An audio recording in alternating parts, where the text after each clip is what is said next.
오늘 하나님의 말씀 이사야 9장 1절부터 7절입니다.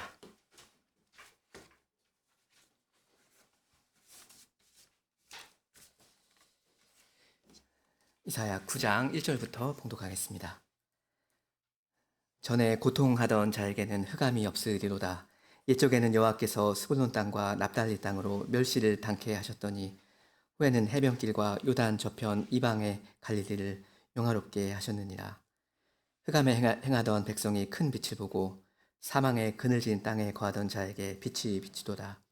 주께서 이 나라를 창성케 하시며 그 즐거움을 더하게 하셨으므로 추수하는 즐거움과 탈취물을 나누는 때의 즐거움 같이 그들이 주의 앞에서 즐거워하오니 이는 그들의 무겁게 맨 멍에와 그 어깨의 채찍과 그 압제자의 막대기를 꺾으시되 미디안의 날과 같이 하셨음이니이다. 어지러이 싸우는 군인의 갑옷과 피 묻은 복장이 불의 섭같이 살라지리니 이는 한 아기가 우리에게 낳고 한 아들을 우리에게 주신 바 되었는데 그 어깨에는 정사를 메었고 그 이름은 기묘자라 모사라 전능하신 하나님이라 영존하시는 아버지라 평강의 왕이라 할 것임이라. 그 정사와 평강의 더함이 무궁하며 또 다윗의 위에 앉아서 그 나라를 굳게 세우고 자금 이후 영원토록 공평과 정의로 그것을 보존하실 것이라. 만군의 여호와의 열심히 이를 이루시리라. 아멘.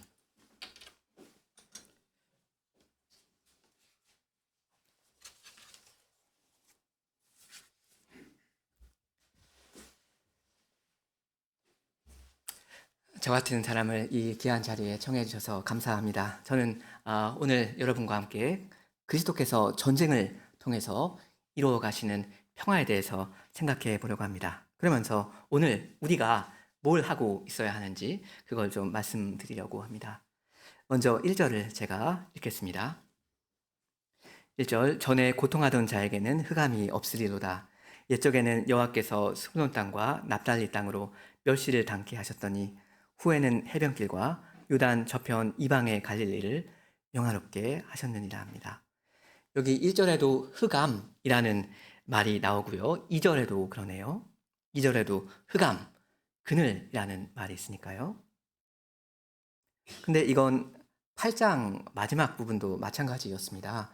그 8장 22절 보면 22절에 땅을 굽어보아도 환난과 흑암과 고통의 흑암뿐이리니 그들이 심한 흑암 중으로 쫓겨 들어가리라 했습니다. 여기서 이야기하는 흑암이라는 게 뭐를 가리키는 거겠습니까? 이건 어떤 물리적인 어두움은 일단 아니거든요. 굉장히 어두운 상황을 이야기하는 건데 비유적으로 어떤 상황을 이야기하는 겁니까? 일단 그 아수르 제국이 북이스라엘을 집어삼킨다 하는 그 이야기입니다. 7장과 8장의 배경이 그 이야기거든요. 여러분 잘 아시죠? 주전 733년경에 아수르가 와서 북이스라엘을 아주 폐허로 만들어 버렸죠. 그 사건을 가리켜서 지금 여기 9장 1절에서 흑암이라고 부르는 거고요. 그리고 옛적에는 여호와께서 스불론 땅과 납달리 땅이 멸시를 당하게 하셨다 하는 겁니다. 여기 스불론 땅 그리고 납달리 땅은 그 북이스라엘에 있는 곳인데요. 한마디로 갈릴리 지역이다 이렇게 생각하시면 됩니다. 이곳이 어떤 곳이냐면 이때 그 아수르가 북이스라엘에 쳐들어왔을 때 가장 먼저 무너졌던 그곳이거든요. 근데 9장 1절 하반절을 보시면 가장 먼저 이렇게 멸시를 당한 곳을 주께서 가장 먼저 영화롭게 하실 것이다 하는 겁니다. 1절 하반절에 나오는 이방의 갈릴리, 이 갈릴리라는 곳이 얼추 여기가 그 스불론 땅과 납달리 땅이거든요. 그러니까 제일 먼저 어둡게 된 지역이 제일 먼저 그 영광의 빛을 보게 될 거다 이 말입니다. 이어서 2절도 비슷한 말을 하는데요. 2절 흑암에 행하던 백성이 큰 빛을 보고 사망의 그늘진 땅에 거하던 자들에게 빛이 비치도다 했습니다. 이 사망의 어두운 그늘이 져 있는 그런 땅에서 아주 불행하게 이 사람들이 살고 있는데요. 이 사람들한테 태양처럼 밝은 빛이 비칠 겁니다. 여호와의 영광이요. 하나님께서 이 사람들을 불쌍히 여겨주시고 찾아와 주십니다. 은혜를 베풀어 주십니다. 근데 여러분 혹시 여기 1절에서 시제와 관련해서 조금 이상하게 느껴진 거 없으셨습니까? 시제라는 건 과거, 현재, 미래 이걸 이야기하는 거잖아요. 뭐 하였다, 한다, 뭐 할 것이다. 근데 1절에서 시제가 좀 안 맞는 부분이 있지 않는가 하는 겁니다. 그 1절 끝에요. 후에는 이라는 말이 뭐 미래에는 이렇게 해석할 수도 있는데요. 후에는 그러니까 미래에는 해변길과 요단 저편 이방의 갈릴리를 영화롭게 하실 것이다가 아니고 하셨느니라 이렇게 되어 있네요. 조금 이상하죠? 근데 이게 번역에 어떤 실수가 있는 게 아니고요. 실제로 그 이사야 선지자가 이렇게 써놓은 것입니다. 미래에는 영화롭게 하셨다. 미래인데 과거처럼 이야기합니다. 이건 2절도 사실 비슷합니다. 2절도 히브리어로 보면 이렇게 되어 있거든요. 2절이 흑암 행하던 백성이 큰 빛을 보았고 사망의 그늘진 땅에 거하던 자들에게 빛이 얻도다. 이렇게 되어 있습니다. 우리 개혁성경은 2절은 약간 현재처럼 표현했는데 원래 그 히브리어 성경은 이렇게 되어 있다 이거예요. 과거 시제로. 그러니까 이 시제가 좀 의외입니다. 그렇죠? 그 아수르가 북이스라엘을 이렇게 쓸어버렸을 때 그때 일어난 이 피해가 이때 이사야 선지자가 살고 있던 당시에 이때 이미 회복되었습니까? 회복 안 되었거든요. 빛이 비칠 때까지는 아직 한참도 멀었거든요. 근데 이 아직 비치지 않았는데 이미 빛이 비친 것처럼 이사야는 지금 이사야 선지자가 써놓았습니다. 이 시제라는 이슈는 사실 오늘 본문 이 전반에 걸쳐 있는 문제입니다. 한 가지만 더 예로 들면요. 6절에 6절 이는 한 아기가 우리에게 날 것이고가 아니고 낳고라고 하죠. 즉 우리를 위해 태어났고 한 아들을 우리에게 주신 바 될 것인데가 아니고 되었는데 이렇게 다 과거 시제로 이야기하잖아요. 근데 예수님 이야기인데 우리 구주 예수님이 이사야 선지자 당시에 태어났습니까? 주어졌습니까? 아니지 않습니까? 한 700년은 기다려야 합니다. 이사야는 예수님의 얼굴 보지도 못하고 죽었습니다. 근데 왜 마치 예수님이 이미 태어나신 것처럼 그렇게 이야기를 하는 겁니까? 아직인데 왜 이미처럼 이야기합니까? 요 문제의식을 가지고 좀 계속 가보겠습니다. 9장 3절입니다. 3절 주께서 이 나라를 창성케 하시며 그 즐거움을 더하게 하셨으므로 취소하는 즐거움과 탈취물을 나누는 때 즐거움같이 그들이 주의 앞에서 즐거워한다 합니다. 이 표정이 어둡고 좀 다운되어 있고 굉장히 우울해하던 이 이스라엘 백성에게 하나님께서 기쁨을 주신다는 그런 이야기 아닙니까? 즐거움이라는 말이 4번이나 나오면서 굉장히 강조되고 있습니다. 즐거움. 근데 그 백성의 즐거움이 어떠한가 하면요. 2가지 이야기하죠. 추수하는 즐거움과 탈취물을 나눈 때 즐거움과 같다 합니다. 추수라는 건 농사 이야기이고요. 탈취물, 즉 전리품을 나누는 건 전쟁 이야기 아닙니까? 오늘 그 설교에도 전쟁이라는 이야기가 그 단어가 들어가 있는데요. 설교 제목에. 여러분, 요 2가지 이야기에 어떤 공통점이 있습니까? 어떤 공통점이 있을까? 아마 이렇게 말하면 될 겁니다. 어떤 긴 어려움, 어떤 수고의 과정 끝에 그때 마침내 맛보게 되는 기쁨이다. 뭐 이렇게 설명할 수 있을 것 같아요. 먼저 농사입니다. 2가지입니다. 그 농사와 지금 이제 전쟁인데요. 먼저 농사를 보면 농부들이 수개월 동안 뼈 빠지게 그 고생한단 말입니다. 땅을 경작하고 씨를 심고 뭐 비료 뿌려주고 뭐 이렇게 잡초 뽑아주고 이렇게 쫙 한단 말입니다. 비가 잘 내려줘야 되는데 어떻게 될까 걱정도 하고 긴장도 하면서 이렇게 한동안 삽니다. 네, 그러다가 마침내 수확을 하게 돼요. 또 얼마나 기쁩니까? 이건 농사를 지어본 분들만 아실 것 같습니다. 그 오랫동안 많이 고생한 만큼 그 기쁨도 넘쳐날 겁니다. 이제 두 번째입니다. 전쟁이요. 전쟁은 더 말할 것도 없죠. 요즘 러시아 이 우크라이나 전쟁이 뭐 끝이 안 보이게 계속 진행 중 아닙니까? 전쟁이 하루 이틀이 아닙니다. 보통 뭐 1년 농사보다 훨씬 더 길게 갑니다. 근데 이렇게 사람이 장시간 자기 목숨 걸고 싸우다가 마침내 이겨서 이 원수들의 그 전리품을 이렇게 챙기고 나누고 그런다면 그 희열이 얼마나 크겠습니까?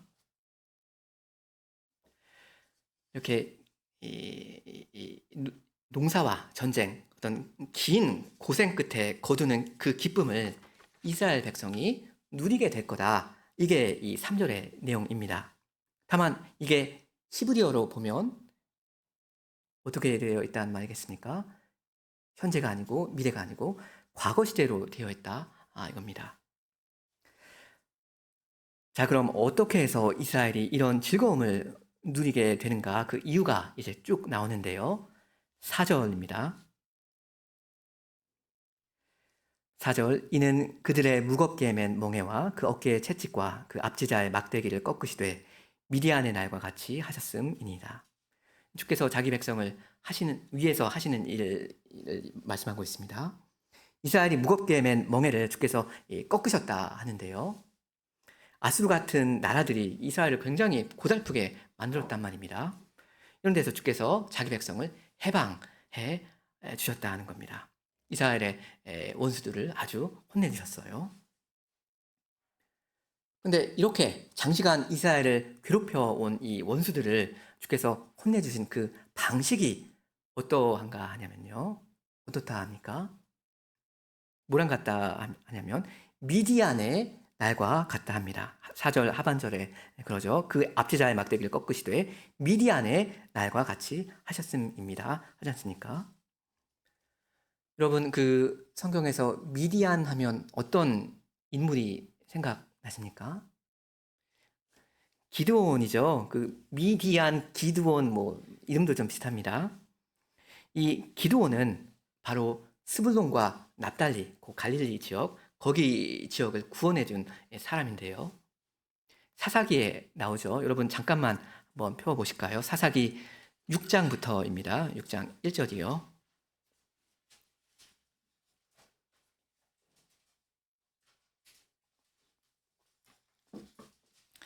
지금 이스라엘을 괴롭힌 이 원수들 주께서 혼내 주시는데 그 방식이 미디안의 날, 그러니까 기드온 때처럼 그거랑 비슷하다라는 이야기입니다. 제가 1절부터 읽습니다. 이스라엘 자손이 또 여호와의 목전에 악을 행하였으므로 여호와께서 7년 동안 그들을 미디안의 손에 붙이시니 미디안의 손이 이스라엘을 이긴지라. 이스라엘 자손이 미디안을 인하여 산에서 구멍과 굴과 산성을 자기를 위하여 만들었다 하죠. 또 미디안이 지금 이스라엘의 원수인데 아수르랑 굉장히 비슷하죠. 아수르도 이스라엘의 죄 때문에 하나님께서 이제 자기 백성 징계하심으로 이 아수르를 막대기처럼 써서 자기 백성을 치신 건데요. 미디안도 좀 마찬가지입니다. 그리고 미디안이 이때 이스라엘보다 훨씬 더 강했나 봅니다. 그래서 이스라엘은 도저히 승산이 없었고요. 그래서 그냥 막 숨어서 살고 그랬습니다. 계속 봅니다. 3절. 이스라엘이 파종한 때면 농사를 짓는다는 이야기죠.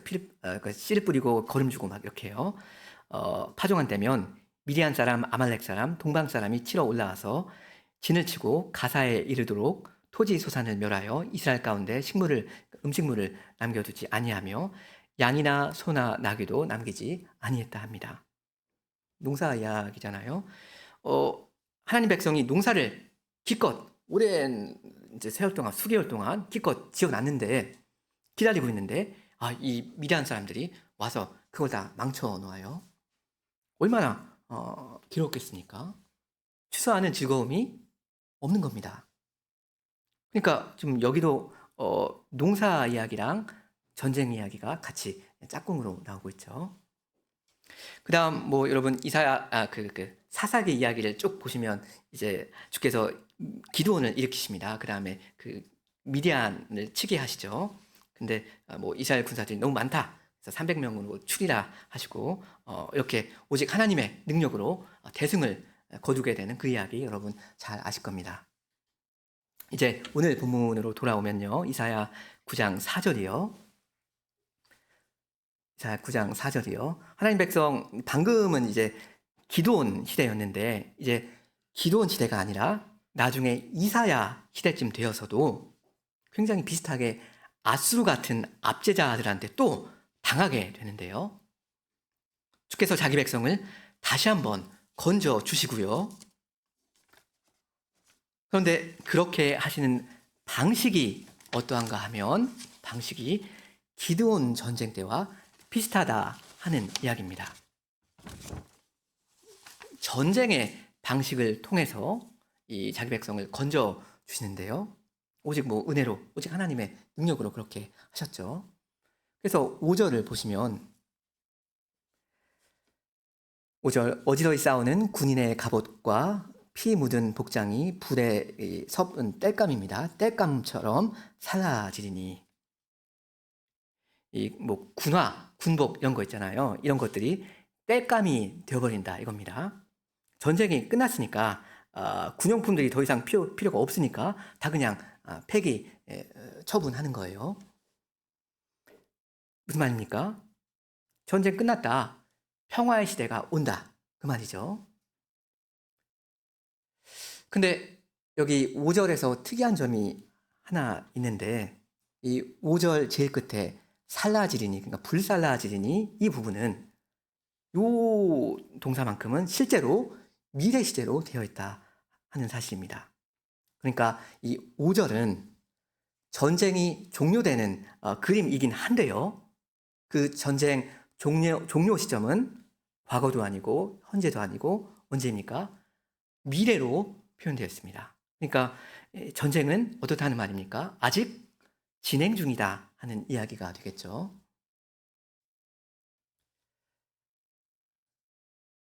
지금까지 말씀드린 내용을 좀 요약해서 말씀드리겠습니다. 이스라엘이 죄를 지어서 아수르한테 당하죠. 그래서 어둡고 슬퍼합니다. 근데 주께서 빛을 비춰주십니다. 그래서 즐거움이 회복되는데요. 그 즐거움은 두 가지와 비슷합니다. 추수의 즐거움과 또 승전의 즐거움과 비슷하다 합니다. 어떤 긴 수고의 과정 끝에 마침내 맛보는 그런 기쁨이요. 그리고 이 추수와 승리의 즐거움은 또 뭐랑 비슷한가 하면 과거 기드온 전쟁 때와 비슷한 방식으로 그런 방식으로 누리는 것이다 하는 겁니다. 그리고 약간 특이한 점은 방금 이 5절에서는 전쟁 장비가 불필요하게 되는 그런 그림이 나오는데요. 요 부분만큼은 좀 예외적으로 미래 시제로 되어 있다 이겁니다.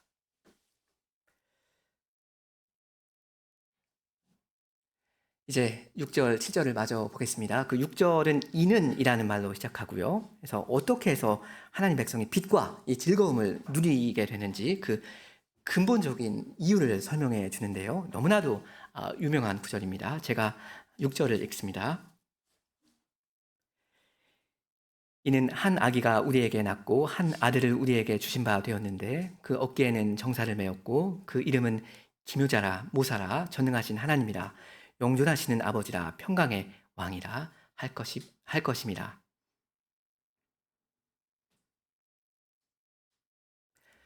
흑암 가운데 처했던 이스라엘이 어떻게 이 빛을 보게 되었는가?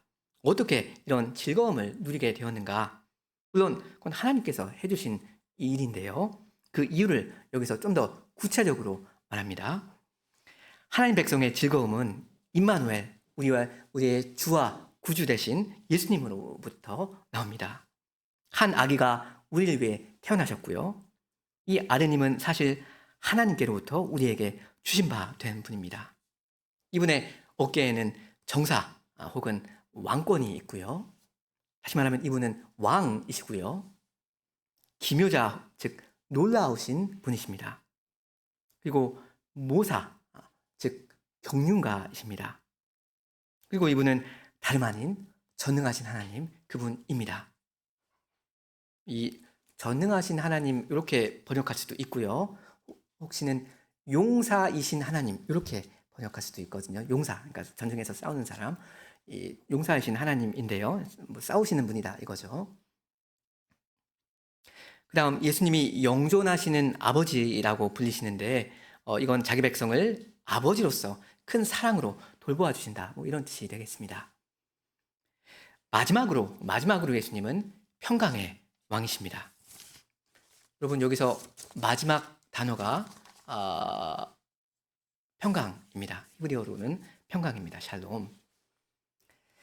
지금 크게 보면 그리스도에 대한 4가지 이름이 나오고 있지 않습니까? 이 순서에 좀 논리가 있는 것 같아요. 기묘한 모사, 전능하신 하나님, 영존하시는 아버지, 평강의 왕, 이렇게 4가지 이름입니다.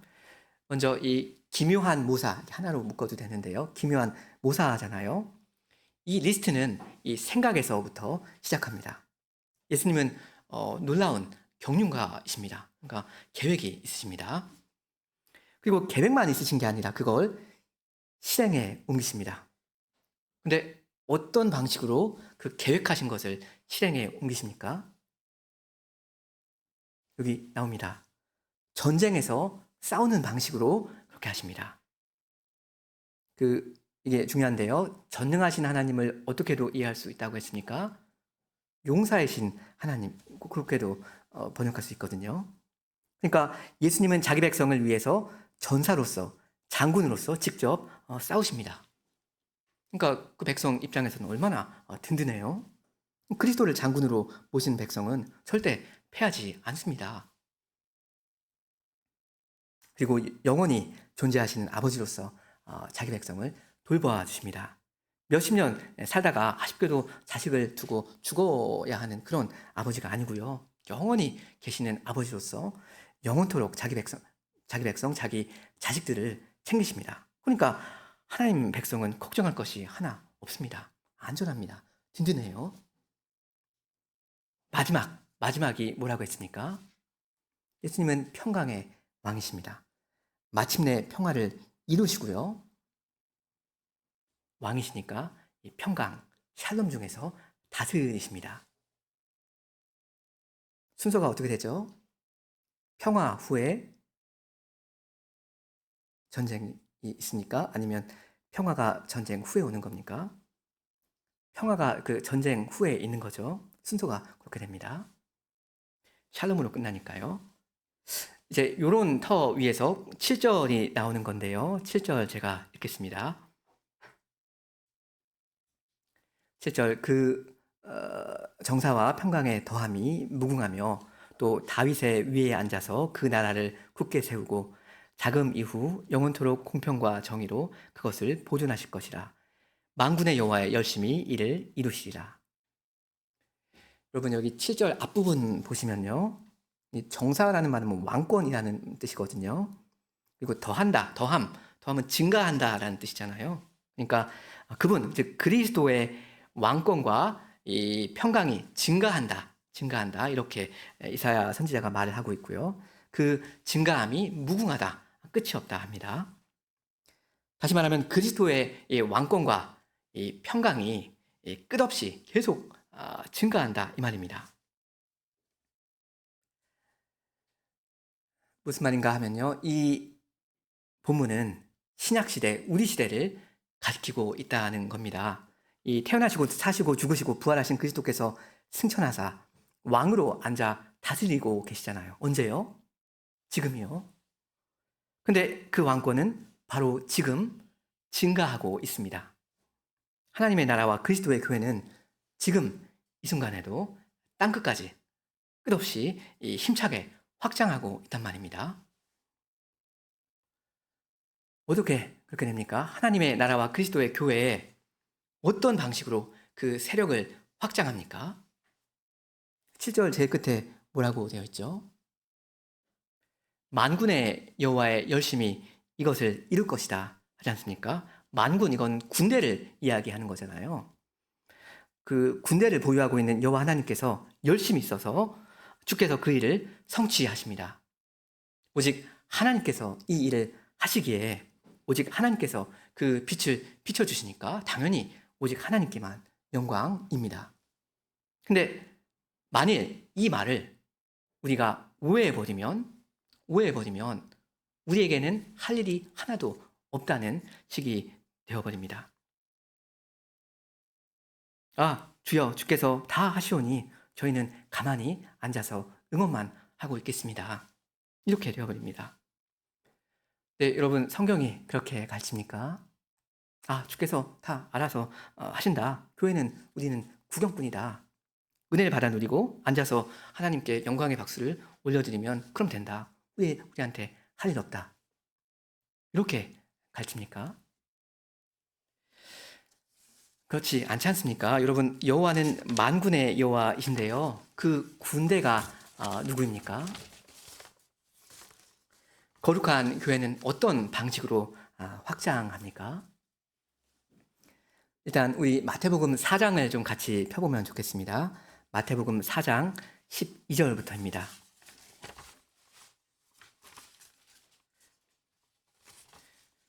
주께서 군대를 가지고 어떤 일을 하시는데, 정말 주께서 그 일을 하시는데 우리 교회가 할 일이 없는가 하는 이야기인데요.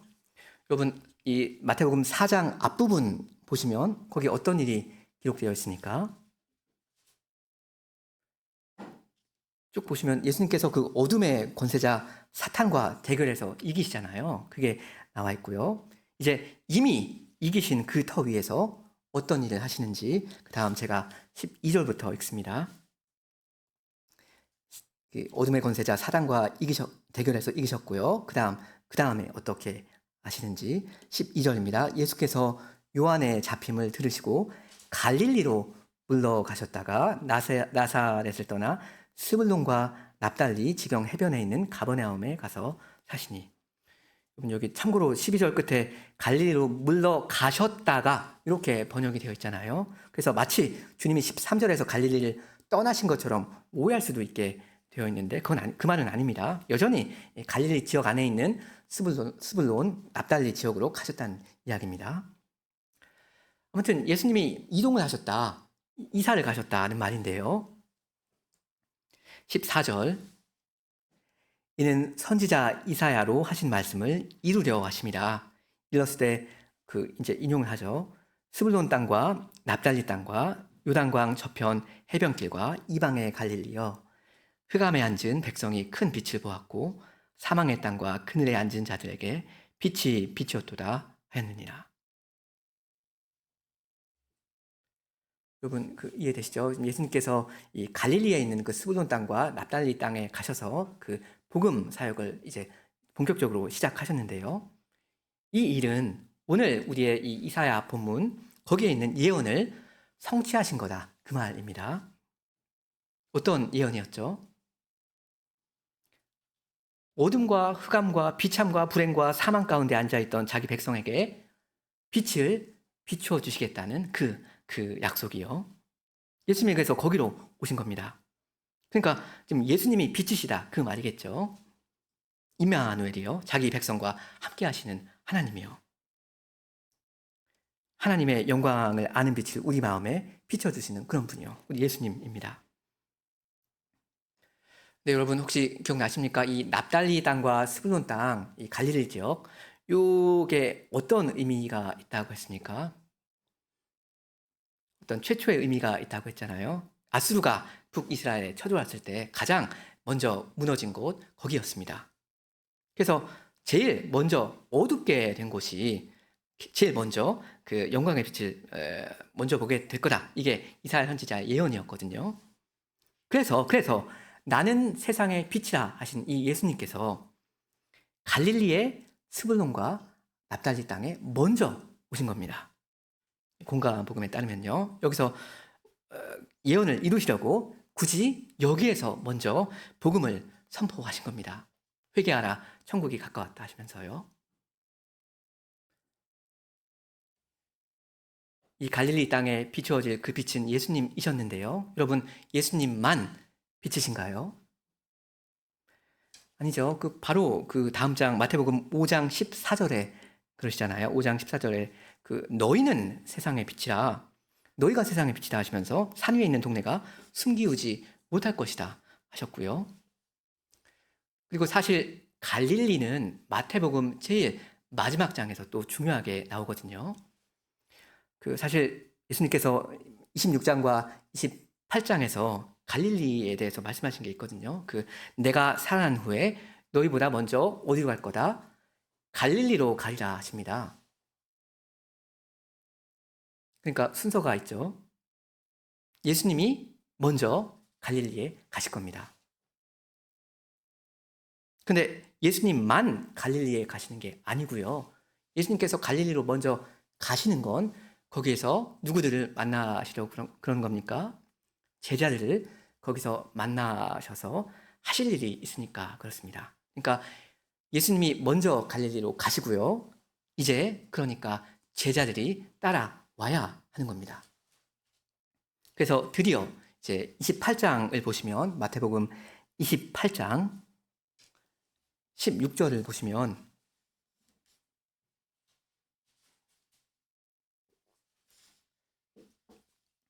16절 열한 제자가 갈릴리에 가서 예수의 명하시던 산에 이르렀다 하죠. 여기서 어떤 일이 있습니까? 여러분 잘 아시죠? 사도들에게 지상 명령을 내리시잖아요. 하늘과 땅의 모든 권세가 그리스도께 있다 하시고요. 그러므로 그리스도의 제자들은 이제 모든 족속을 예수님의 제자로 삼아야 한다 하십니다. 그러니까 원래 예수님이 하시던 일을 이제는 교회가 하거든요. 그러니까 대위임령이죠. 근데 이게 어디에서 일어난 일인가 하면 갈릴리에서 일어난 일입니다. 이 갈릴리라는 지역이 마태복음에서 어떤 의미가 있는가 하면요. 복음 사역이 본격적으로 출발하는 장소입니다. 복음의 빛이 여기 갈릴리에서부터 비춰집니다. 아까 4장에서 봤죠? 그리스도께서 갈릴리에서 한때 출발하셨고요. 이제는 십자가에서 사탄의 머리를 치시고 다 이루신 후에 여기에서 교회한테 사명을 주십니다. 주께서 갈릴리에서 시작하신 그 일을 교회가 완수하도록 그렇게 주의 몸된 교회가 완수하라 하십니다. 주께서 머리에서 하늘에서 머리로 다스리시고 이제 교회가 그 몸으로서 주님의 일을 이제 하는 거예요. 그러한 자기의 교회와 주님은 임마누엘로서 세상 끝날까지 항상 함께 해주십니다. 주께서 교회의 머리로서 교회에 시키신 일이 있는데 교회가 하는 그 일의 성격이 어떠한가 할 때 무엇입니까? 그것은 한마디로 전쟁입니다. 여러분 신약의 교회는 전투하는 교회입니다. 아까 기드온 이야기를 오해하지 않으시면 좋겠습니다. 거기에 보면 이제 300명으로 추리지 않습니까? 그래서 오직 주께서 이 일을 하시는구나 굉장히 명확하게 드러난단 말입니다. 거기에 전사이신 하나님의 주권과 전능하신 능력이 굉장히 선명하게 나오는 게 사실이지만요. 근데 이스라엘 군대는 그럼 가만히 보고만 있었는가 하면 절대 그렇지 않았습니다.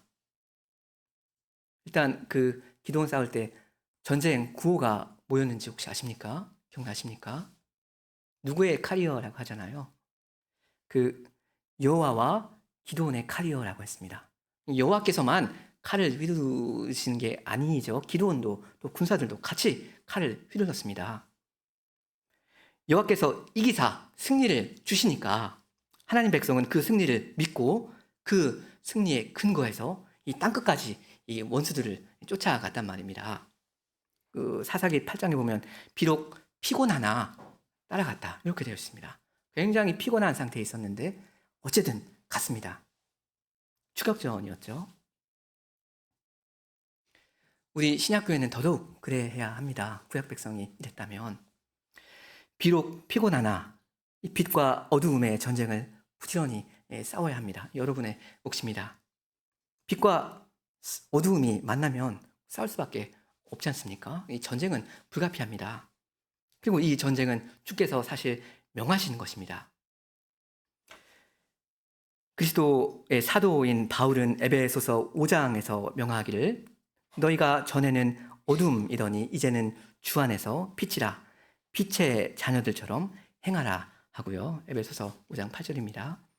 그리고 다음 장 6장에 가서는 뭐라고 하는가 하면 그래 너희는 이제 좀 쉬어라 하니까 6장에 가서는 우리의 싸움이 11절 우리의 싸움이 정사와 권세와 이 어두움의 세상 주관자들에 대한 거라고 말해주면서 하나님의 무엇을 입으라 합니까? 전신갑주를 입으라 합니까? 전쟁할 필요 없다. 피곤하게 못하라고 그러냐? 가만히 앉아있어라. 앉아있어라. 이 군용품 이런 무기 같은 거 필요 없다. 하지 않고요. 태워버려라 하지 않고요. 전신갑주를 입으라 합니다. 싸우라 하는 거죠. 지금은 싸울 때다 하는 거예요.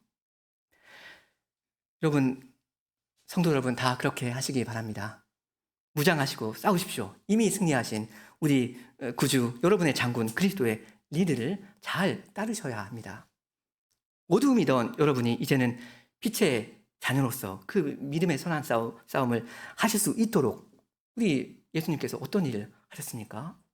그 흑암 가운데서 그 십자가에서 하나님께 영원 같은 그 시간 동안, 3시간 동안 그 채찍을 맞으셨단 말입니다. 이 어둡고 적대적인 세상 가운데 여러분 사람들을 미워하지 마시고 사랑으로 고난을 받음으로써 사람들을 하나하나 얻어가시면 좋겠습니다. 오늘 본문에서 2가지 이야기가 나왔잖아요. 그 추수 이야기, 전리품 이야기. 이게 신약 성경에서 어떤 이미지로 이제 사용됩니까? 추수한다, 전쟁한다. 사람들을 구원하는 그런 이미지거든요. 추수한다, 그 전쟁한다. 여러분은 싸움으로써 사람을 얻고 교회 확장에 기여하셔야 하는 군사들이십니다. 그리고 이건 힘겨운 싸움이지만 즐거운 싸움이기도 합니다. 그리고 승리가 보장된 싸움입니다. 빛과 어두움이 싸우면 누가 이깁니까? 빛이 이깁니다. 안 그럴 수가 없습니다. 아까 말씀드린 그 이사야 선지자는 아직의 시대를 살았거든요. 구약 시대요. 근데 이 사람 신자였습니다. 아직의 시대에 살았는데 이 사람은 믿음으로 그 아직을 선취했거든요. 이 사람은 나름대로 임의의 시대를 살았습니다. 그래서 7절 중간에 보시면 이사야 그 7장 중간에 자금 이후 그러니까 지금 이후 다시 말하면 나중부터가 아니라 지금부터 이사야 시대 지금부터 영원토록이라고 한단 말입니다. 그러니까 이 신자 이사야는 구약의 그 희미한 빛 아래에서도 기뻐하면서 믿음으로 이 당대에 자기가 할 일을 척척 해 나간 겁니다. 그렇다면 이 구약 시대에 살았던 그 신자도 그렇게 했다면 신약 시대를 사는 우리는 어떻게 해야 하겠습니까? 한 아기가 이미 태어났습니다. 빛이신 그리스도께서 이미 갈릴리에 오셨고요. 이제는 이기시고서 승리를 얻으시고서 다시 갈릴리에서 여러분을 빛으로 삼으십니다. 여러분을 파송하십니다. 그리스도의 승리와 이 다스림 이미 그러나 아직입니다. 하지만 아직 그러나 이미이기도 합니다. 여러분의 전쟁은 아직 끝나지 않은 거 여러분 잘 아시죠? 그러나 이미 이기셨습니다. 아직 그러나 이미입니다. 주께서 여러분을 하늘에 이미 앉히셨고요.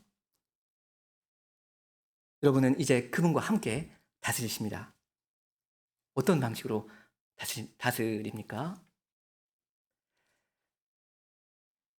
매일의 고난과 전투를 통해서 그렇게 하십니다. 그러니 여러분 싸우시기 바랍니다. 만군의 여호와의 열심으로 싸우셔야 합니다. 그리스도의 그 완전한 성취, 그 임의를 성취하시기 바랍니다. 아직이라고 할 만한 것 땡겨오시면 됩니다. 여러분 사는 그 생활의 현장으로 아직 아니라 싶은 것을 땡겨오셔서 살아야 합니다. 그것이 믿음입니다. 이미 하나님 나라의 그 온전한 평강과 희락을 누리시면서 주께서 시키신 일을 부지런히 해 가시면 좋겠습니다. 이 신자에게 평강이라는 건 미래에만 누리게 될 거 아니지 않습니까? 신자는 믿음으로 전시 중에도 평강을 누린단 말입니다. 여러분 어두운 현실 가운데서도 하나님의 그 영광빛을 누리면서 즐거이 살아가시면 좋겠습니다. 주께서 세상 끝날까지 여러분과 함께 항상 함께 하십니다. 주께서 완성하실 그 평강과 희락의 나라로 여러분을 다 함께 인도해 가실 겁니다. 함께 기도하시겠습니다.